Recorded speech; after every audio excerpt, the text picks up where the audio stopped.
The following program is for anyone who believes Elvis is still alive and the world is flat. Some of these shocking scenes are real, some are not. Viewer discretion is useless. The automobile, the greatest industrial achievement of the 20th century. But how safe do you feel behind the wheel of your car?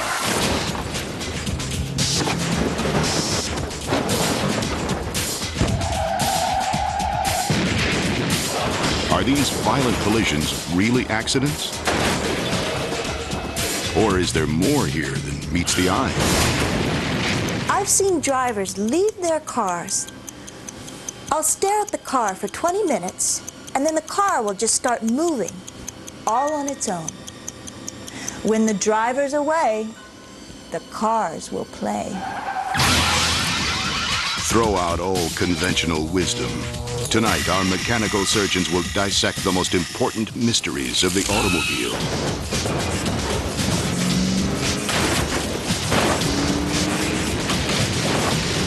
Cars, more complex than the sum total of their parts. Never take for granted what may lurk beneath the hood. Had I known that cars had these emotions, I never would have ordered so many car crashes. I never would have probably even made the A-team. Think about it. Should you always be so trusting? Your life may literally hang in the balance between 4 tires and tons of deadly steel. Does anyone truly understand how a car works? I was just about to change lanes, and I started turning the wheel, and it just went the other way, like it was fighting me. Years of research are probably paying off, but ultimately, who is really in charge? You or your car? If you value your life and those of your loved ones, then stay with us, because we are pursuing the single most haunting question on the road today. How do you defend yourself when cars attack?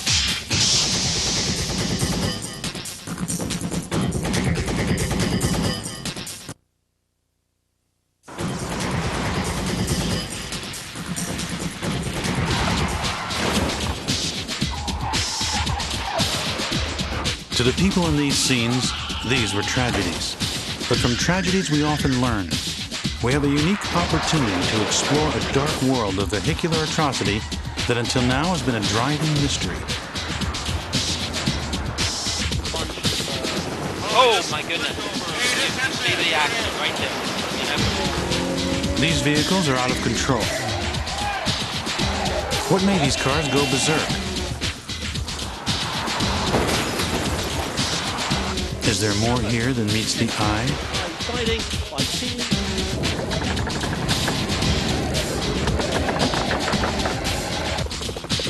Tonight, we will carefully track a landmark piece of evidence, this chase in Houston. While it appears to be a traditional police chase, it in fact provides valuable insight into a much broader mystery. Watch closely as this black car maneuvers with what seems to be reckless abandon. Oh my gosh, get on I-95. Copy that. That freeway is not finished yet. He's gonna hit the impact barrier. Stay back. Although it ends dramatically, for us it is a beginning. The beginning of an investigative breakthrough.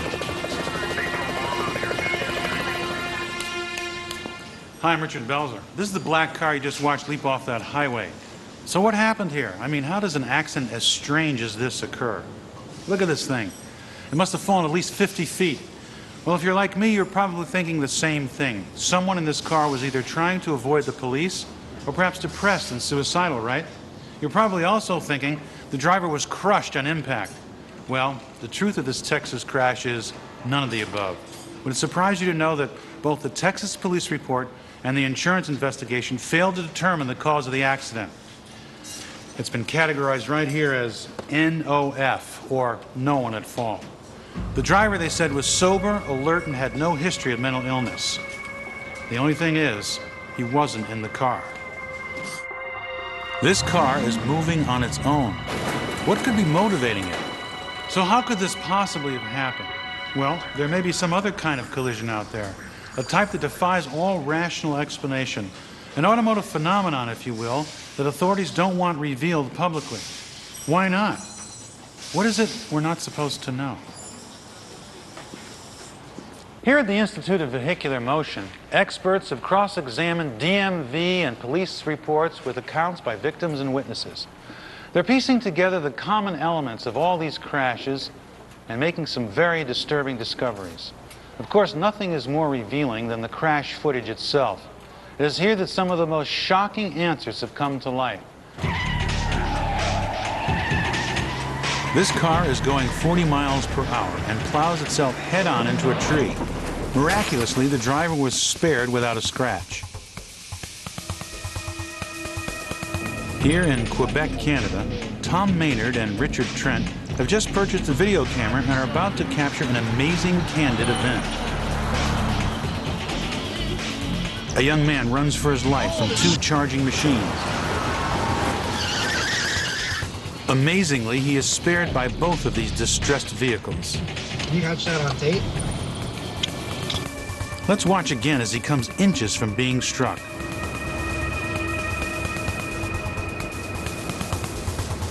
Do these vehicles have a motive?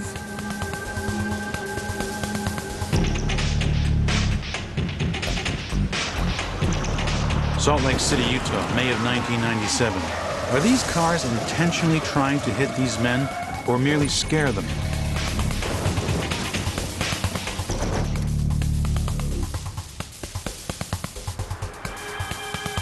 These people aren't so lucky, yet both survive this freakish incident and walk away from the scene.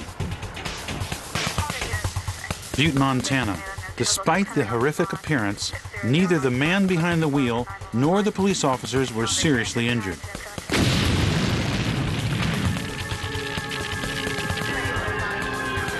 The car was totaled beyond repair. Miraculously, the officers were fine and the driver walked away from the scene only slightly charred.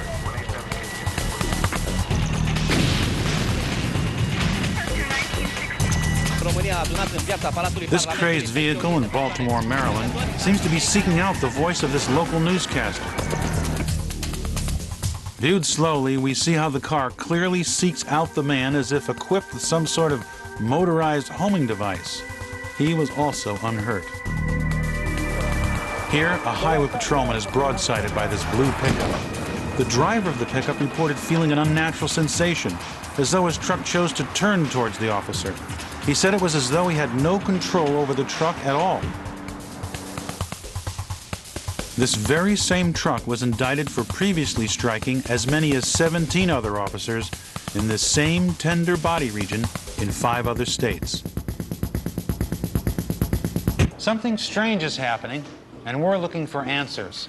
Answers that may cause you to take a second look at your own car and ask, are you capable of a vicious attack? Tonight, you be the judge. As Americans, we love our cars. We live in a society that admires and embraces them as though they were members of our own family, integral as they are to the very fabric of our culture. We've modified and manipulated them to swim through water, to fly through traffic, and even to roll us down streets without bodily injury. With them, we define the power and speed of our society. Without them, we'd be lost. Do you remember the first car you ever owned? I definitely remember mine. It was a 1963 Chevy Impala. I loved it. Our cars have become an extension of our own personalities, a reflection of who we are, the embodiment of our dreams. The average American spends more time in their car than with their spouse. Yet with all our passion and care for our four-wheeled friends, automobile collisions consistently number in the thousands year after year. Why is that so?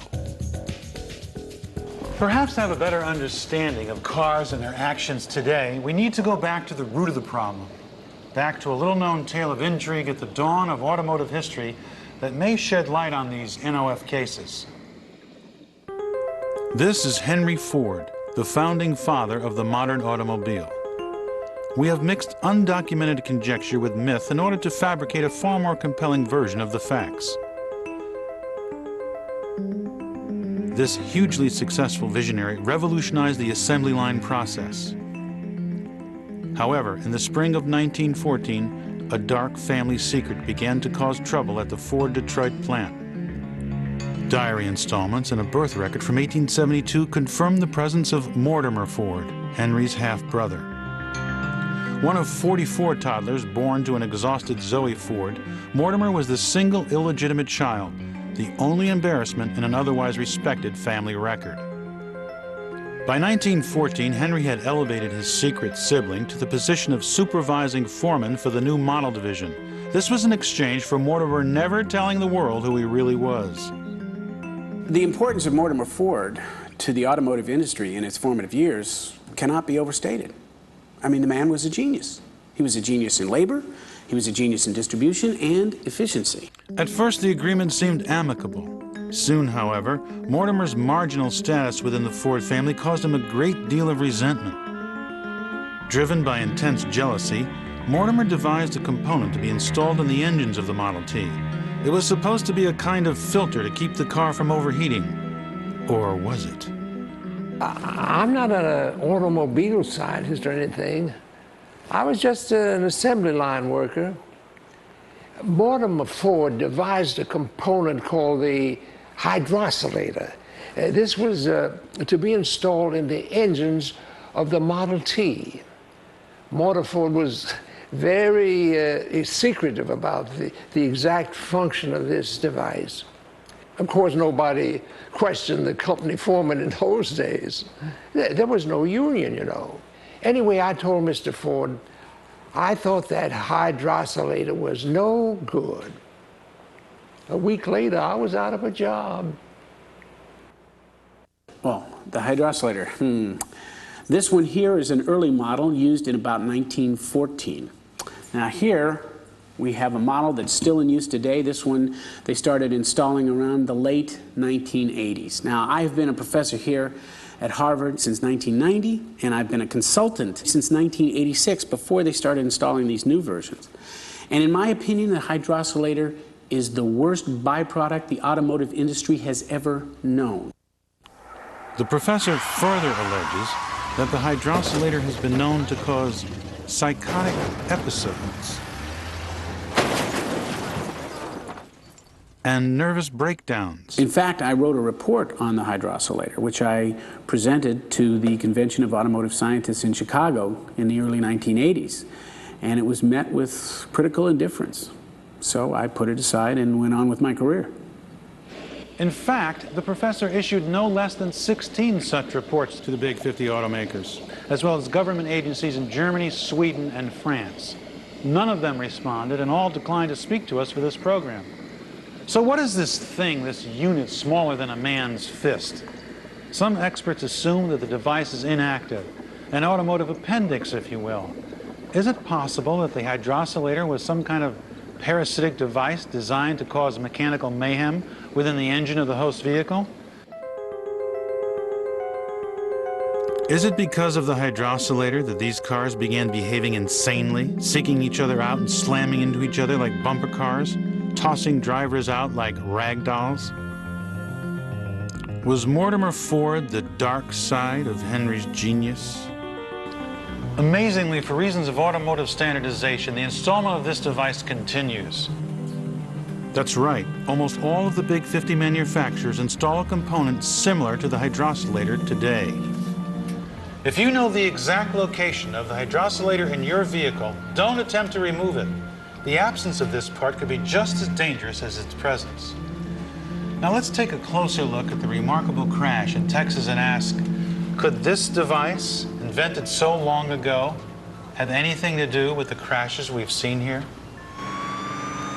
It's a Sunday afternoon in Houston, Texas. In a domestic dispute, a father has kidnapped his daughter from her home. We pick up the action a full 30 minutes after it began with this exclusive Institute footage. All units be advised, we're turning on to Jackson Alley. We're still in pursuit. Copy that. Stay with them. See if you can cut them off. We are watching this car as it enters the suburbs and plows through this marshy area, narrowly missing a pedestrian. Unit 15, just missed that pedestrian. Let's pull back, give him some room. Over. Copy that. If we're lucky, he might just get stuck in his mud. Police are maintaining a safe distance in order to ensure the safety of the hostage. All units, suspect is heading south, still in pursuit, speed 625. Copy. It continues on its rampage. He recklessly runs innocent motorists off the road.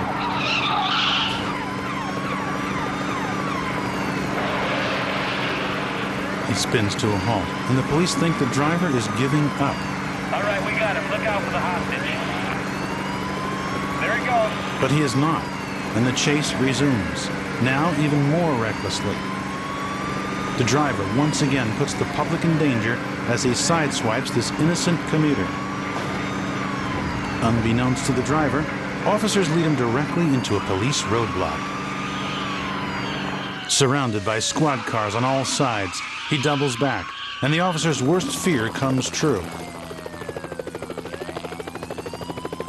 He starts driving on the wrong side of the road, into oncoming traffic. He's heading directly for the freeway and begins the most dangerous part of this protracted chase. Copy that. That freeway is not finished yet. Finally, it appears there is no further to go as police move in. Stay back. He inadvertently leads the chase to an unfinished portion of I-95. Officers quickly surround the vehicle as the driver and hostage slowly emerge from the parked car.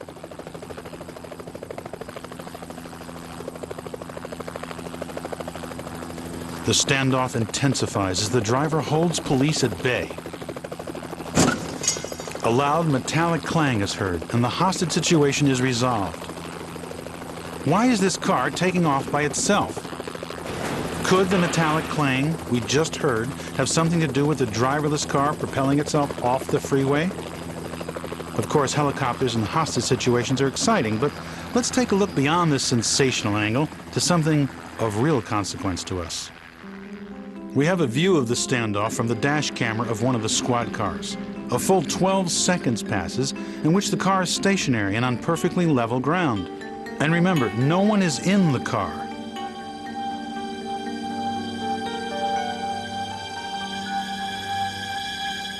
Also, look at the point when the car starts to move again. When magnified 500 times and again 1,000 times. Here we highlight the object in question and apply our image enhancer technology. The car has left behind its air manifold. But what is that object attached to the manifold? Let's see another view as the police hold the suspect. There's definitely something attached to that manifold. Enlarged 500 times and image enhanced, the mystery begins to unfold. Attached to that manifold is an object that clearly resembles a hydrocylator. Do you see a resemblance? We do. Is it possible that the car ejected its hydrocylator before leaping from the highway? When questioned about the objects, incredibly, police told us there was no evidence collected at the scene. Our legal department informs us that there is no Mortimer Ford, no Professor Kingsdale, and no hydrocylator. Granted. We, however, continue the investigation undaunted. Later, find out why motorized vehicles are so disobedient. Angry boats ejecting their drivers without warning. Crazed motorcycles throwing their riders to the ground. Stay with us when cars attack.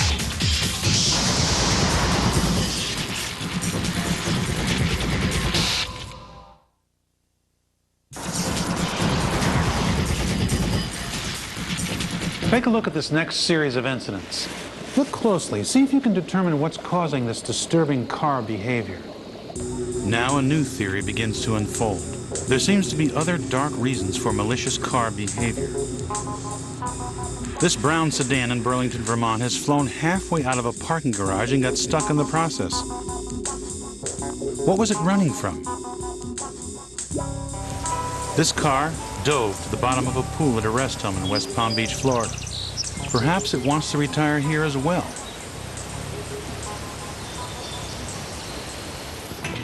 This blue 1988 Krintler has literally thrown itself off a cliff, taking its terrified driver along for the ride. What caused this violent outburst? What drove this car over the edge? The driver is miraculously spared and flees the crazed vehicle. He's out. Thank God he's okay. I'm amazed I'm alive. I get out of the car, I don't know what's going to happen next, it may blow up, so I'm running as far from the car as I can until the cops show. I wasn't changing the radio station, I wasn't doing anything. I was just about to change lanes, and I started turning the wheel and it just went the other way, like it was fighting me. I'm trying to steer back onto the freeway, I'm pressing the brake to stop, and it's just not. Like it either wanted to harm itself or to harm me, or just to show me who's in control. It did what it wanted to do. We designed a scale model of the scene to help us study this crash. Here was the car going 50. It had a headwind of 20 miles an hour as it approaches this opening here in these juniper trees.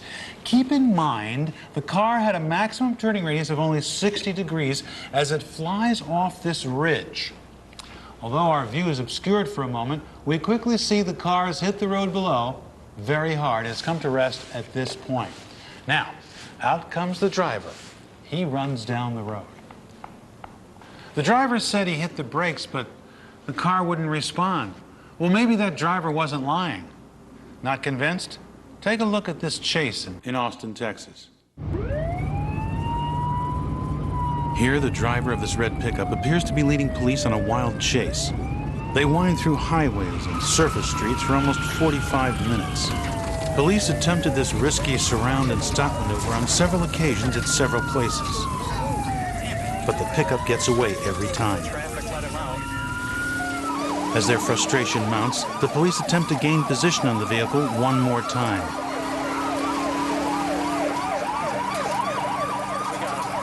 But once again, it seems the driver eludes police by driving over the curb and onto another road. And the chase resumes. As the officers finally approach the truck, they are startled by what they see. Bizarrely, the driver's hands aren't even on the wheel. How could this truck possibly be maneuvering without the aid of its driver? Insanely, the chase continues for a full hour, under freeways, through pylons, over hills, and back into residential areas. At no time did the driver's hands appear to be on the wheel. Though the speeds never exceeded 40 miles an hour, the truck continues to elude police for a considerable amount of time. Finally, it all comes to an end. Out of the car. I'm sorry, okay. Why were you running? Where were you going? Here you see the driver is desperately trying to tell police he wasn't responsible. Where were you going? There's a truck. There's a truck, yeah. Come on. His denials of wrongdoing were ignored here. The driver was arrested. There was a truck. Lacking conclusive evidence against him, no formal charges were filed, and the police released him. What dark reason did the truck have for its behavior? What could have caused it to take its terrified driver on this dangerous journey? Amazingly, after a search of the driver's home, the police left this VHS tape, this vital piece of evidence, behind. They looked at it and decided it wasn't related to the crash. Here's a clip from that tape. This clip reveals an incident of automotive abuse where the pickup is clearly not in on the fun. You can see her tires scraping the rim under the weight of her load. There was much more physical torment than we can show you here. This tape went on for hours and was full of far more painful humiliation. Remember this blue car that leapt off the cliff? Police reports later determined that this car had been to the repair shop several days before because of owner mistreatment. Is this valuable evidence or mere coincidence? Of course, we see an important piece to a puzzle that's beginning to make a lot of sense. Is it possible that abused vehicles are destined to repeat the abuse themselves? Perhaps by now you're on our wavelength. What could motivate a car to defy its driver in such a manner? Is it possible that how a car is treated has a lot to do with how it performs over time?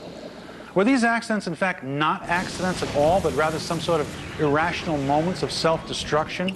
Vehicular tantrums of some sort? We traced the records for each of the vehicles shown here. We turn our attention to the Department of Motor Vehicles. Take a closer look at an area the police may have neglected. As our investigation expanded, we unearthed the developmental profile of the vehicles in question, looking back at their checkered paths. In their own way, each record reveals a history of systematic mistreatment by their owners. Owner negligence, vehicle repeatedly impounded, blown engine due to lack of oil, multiple chop shop repairs, and the list goes on.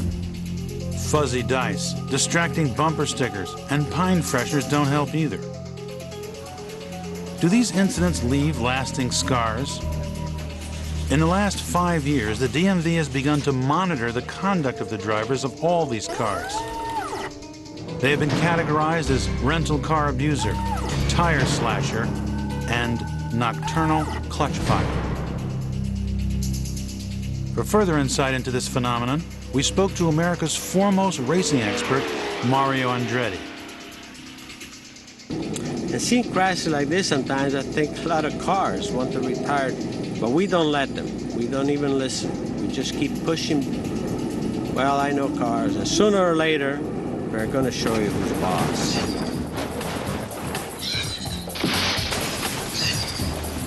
When examining automotive mishaps over the years, we have always looked to human error as the biggest causal factor. We have focused on the human impact of recreated crashes in the lab. Understandably, we sacrifice crash test dummies. We also sacrifice cars. Perhaps we must re-examine the problem from a different angle. Were the cars offered a choice in these suicide missions? We might consider protecting cars from humans.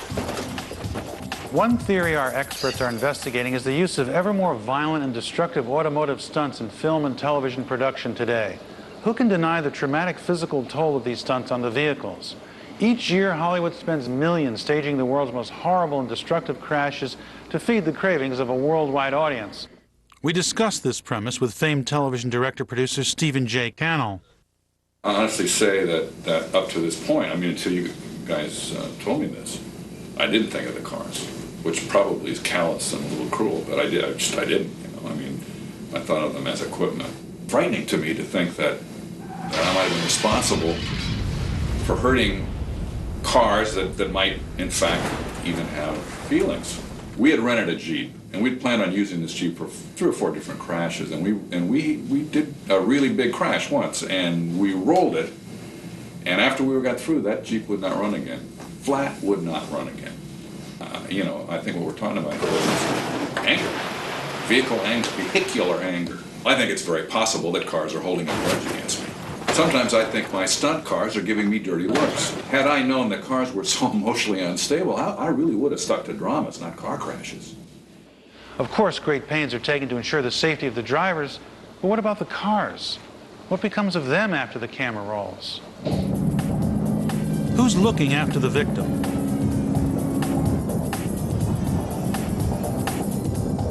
Who's looking after vehicular rights? Who indeed?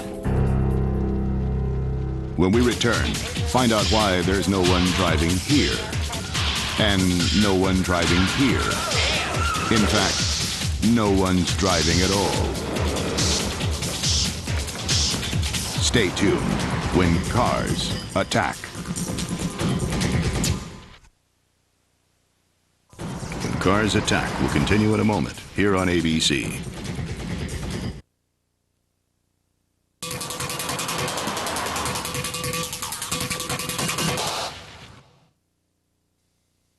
We're back when Cars Attack. Join us as we try to uncover the common link between a car going backwards at 40 miles per hour. This truck hanging on for its life as it teeters on the edge of a freeway overpass. Another firing sparks from its front wheel rim. These two cars found entwined together, and a four-wheeler that's been pushed too far. There are more unexplained events going on that on the surface bear little resemblance to what we've seen so far. Okay, that in mind, try to explain this. This driverless car was spotted on a freeway in Arizona. Two startled commuters were able to capture this bizarre incident on home video. The car continued on its solo journey until officers were able to run it off the road. When police contacted the owner of the vehicle, he stated that he left it parked in his driveway the night before. Oddly enough, when interviewed, the owner told us he was about to sell the car for scrap when it mysteriously disappeared from its driveway. At first, this may seem like a driver education test gone awry, but actually, this car was reported spinning out of control with no one behind the wheel.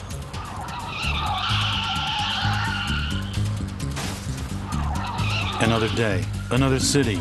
Identical episodes occur as witnesses stand by. Police waited patiently for the situation to end peacefully, but it did not. You guys got a big semi-truck around here somewhere? Finally, it had to be ended by force.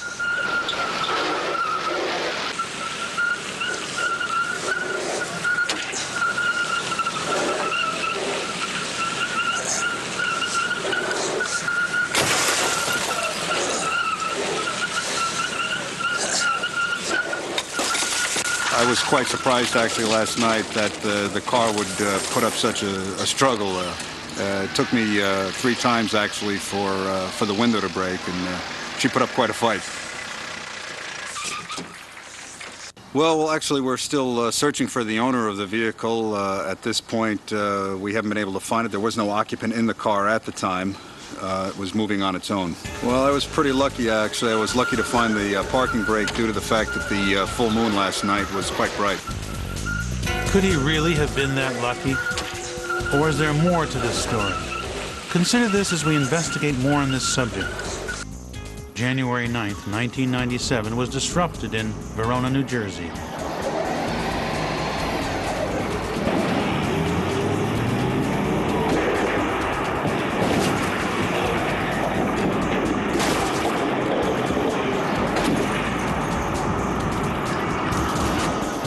Well, coming off that hill, tried to stop. She's just like a sheet of ice. Kept sliding. And seemed to gain momentum. Just all over the place. Not the first one. We were trying to steer her, but she wasn't having no part of it. Here in Boulder, Colorado, local residents stand by helplessly as they witness 2 trucks drawn together as though compelled by a magnetic force. Both drivers were away from the vehicles at the time of this strange occurrence. Let's back up a bit. Now, that first cop with the spinning car, he said they found no driver. But what did he say about the moon? Well, I was pretty lucky, actually. I was lucky to find the parking brake due to the fact that the full moon last night was quite bright. The full moon, indeed. Given all we've seen so far, can this simple notion be that absurd? Could the moon be a factor? We look back at these dates. These events took place and made a startling discovery. December 29th, 1997. March 9th, 1997. March 8th, 1994. August 25th, 1996. January 9th, 1997. All dates of full moons. We spoke with prominent columnist and astrologer Teresa Smythe about lunar influences on vehicles. Sometimes I watch parked cars for hours, and I've seen amazing things. Once during a lunar eclipse in 1996, I watched an empty Volkswagen lurch forward and strike the Jaguar parked right in front of it. Then the Volkswagen rolled backwards really fast and hit a Lexus right behind it. Then it went back to its original position and stopped there as if nothing had happened. It had just dented 2 very expensive cars, and no one even saw it. Except for me, of course.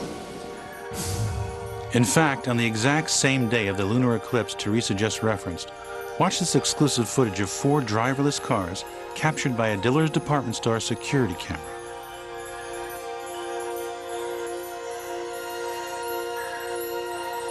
The point I'm trying to make is this. Cars are not merely hunks of metal. You're water, I'm water, the earth is water, cars are water. Cars have emotions too.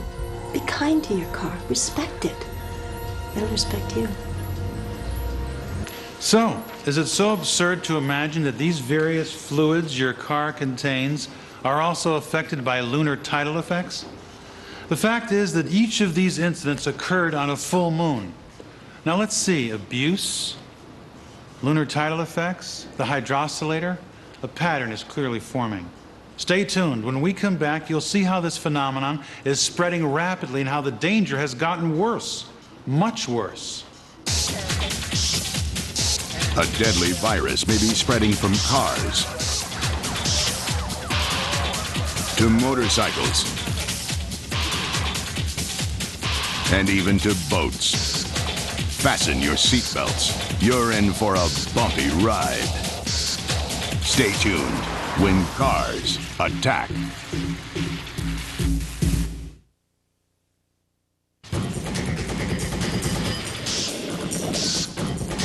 Now the most frightening discovery of all. It has become apparent that the forces controlling the behavior of cars have spread to various other vehicles. This contamination has manifested itself in all too familiar ways. Look carefully at these events. Though at first glance they'll seem like your typical motor sport crashes, you may begin to see a pattern that is entirely unique. Take a look at this scene at a drag strip in Nevada. Occasionally, drag racing cars seem to self-destruct to avoid the race. The crew reported no malfunctions or miscalculations. The driver told us that the car drove itself against the barrier. Miraculously here, the driver escaped untouched. In fact, race cars seem to throw themselves out of the running. Psychologists call this autocompetophobia. We call it carcephilaria.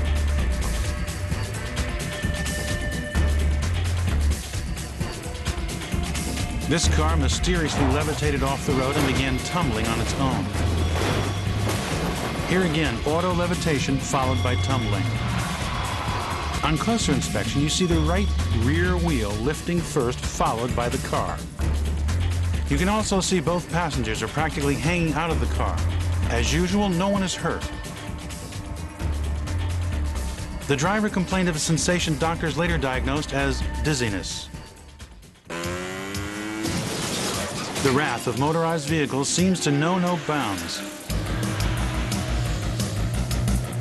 Psychologists posit a theory that because motorcycles have only 2 wheels, they have an unusually vicious inferiority complex.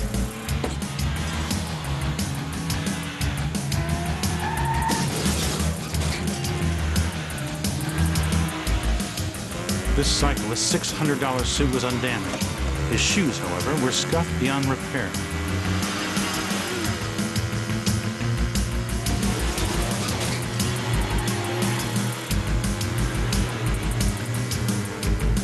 These appear to be accidents, but are they?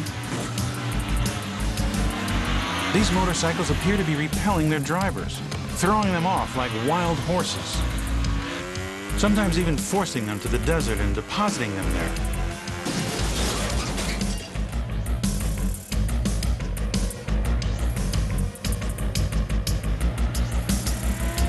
Sometimes bikes act as if they're striking in carefully synchronized teams.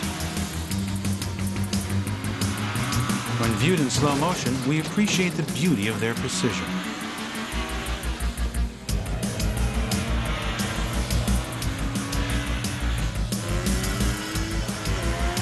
Sometimes a driver can get lucky and can wrestle his enraged bike into submission.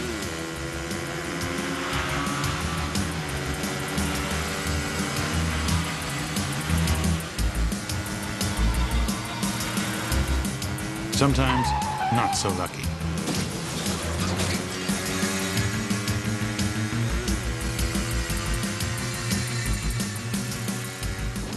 Watercraft are not spared either. Like an insidious plague, this virus may be spreading to aquatic vehicles too.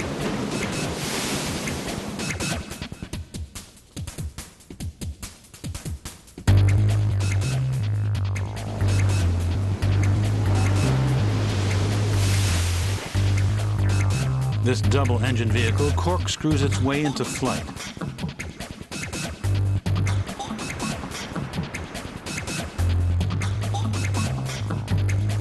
One of the strangest sights in the boating world is when drivers are literally ejected from their boats. Are these boats simply throwing their drivers out in a high-speed fury? The laws of physics clearly tell us that the gravitational force on these drivers should pin them to their seats. Why then do they appear to be thrown forward? How could they possibly accelerate faster than their boats? What you see are but a few of the dozens of boat ejections that traditional science has failed to explain.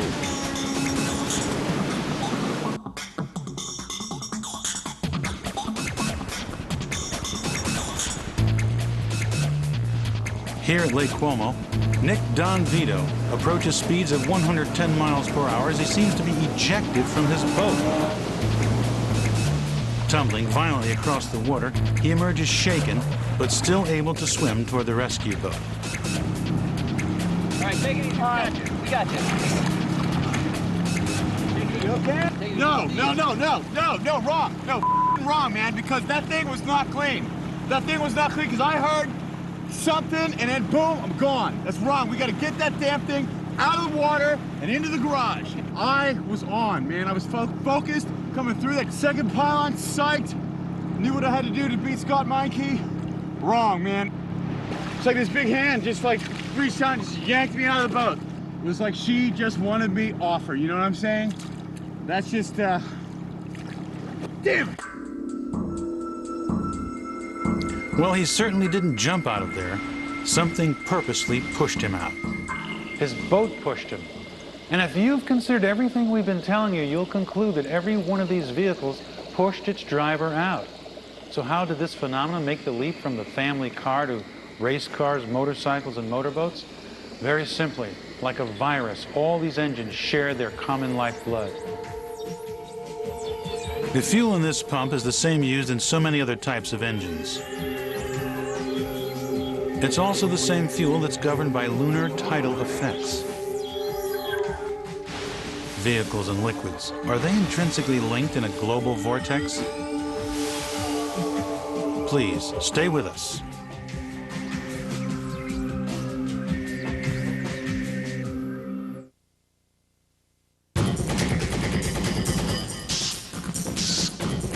We've speculated on these events and have tried to explain them as thoroughly as possible using the best resources of Western science and technology. But perhaps in the final analysis, the answers lie within each of us. The outer world that we experience in the form of our cars is closely aligned with our inner lives. We are connected in so many unseen ways that it would seem a shame to ignore this. So, what can we do? Treat your cars with the same respect as you want to be treated.